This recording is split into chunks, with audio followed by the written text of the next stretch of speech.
आमे कदापि चुप रहिबु नाही। सरकार आम उपरे केस करी आमको दबाई पारिब नाही।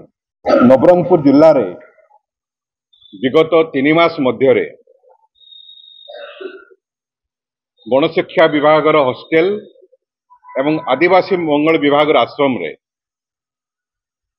6 जन आदिवासी एवं दलित छात्र छात्री मृत एवं जड़े क्षत विक्षत कि सरकार वर्तमान सुधा संपूर्ण नीरव। से आम उपरे केस करी आम मुह को बंद करने को चाहते कि कदापि ताहा हवा को दिया जीव नाही। कारण जो 6 जन छात्र छात्री मृत्युवरण करिसंती समस्त होउची चिकित्सा जनित अवहेला। ठीक समय रे आम छात्र छात्री माननकु चिकित्सा जोगाई दिया न जाई पारिबा जोगु सेमाने मृत्युवरण करिसंती। आमे कदापि चुप रहिबु नाही।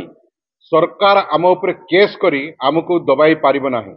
ए आंदोलन को बिजु जनता दल सही दिन पर्यंत चालू रखिबो जेते दिन पर्यंत आदिवासी एवं दलित छात्र छात्री माने जो माने आश्रम स्कूल एवं फोर्टिफिकेट स्कूल रे रहउतंती से माने निजको सुरक्षित मणिमे नाही। कारण जो प्रकार भावरे सेमानकु निर्यातना दिया जाउची, सेमानकर अत्याचार करा जाउची एवं सेमानको उद्देश्य रे आसीथिबा सरकारी अर्थ को ए बाबू माने पदाधिकारी माने जिला स्तर हड़प करचंती। याको आमे कदापि ग्रहण करिबो नाही। एणुकर आमे चेतावनी दउछु भारतीय जनता पार्टी सरकार को तुरंत या उपरे पदक्षेप नियंतु एवं ए छात्र छात्री मानक सहित न्याय करंतु एवं नचेत आंदोलन रो सामना करंतु। धन्यवाद, नमस्कार।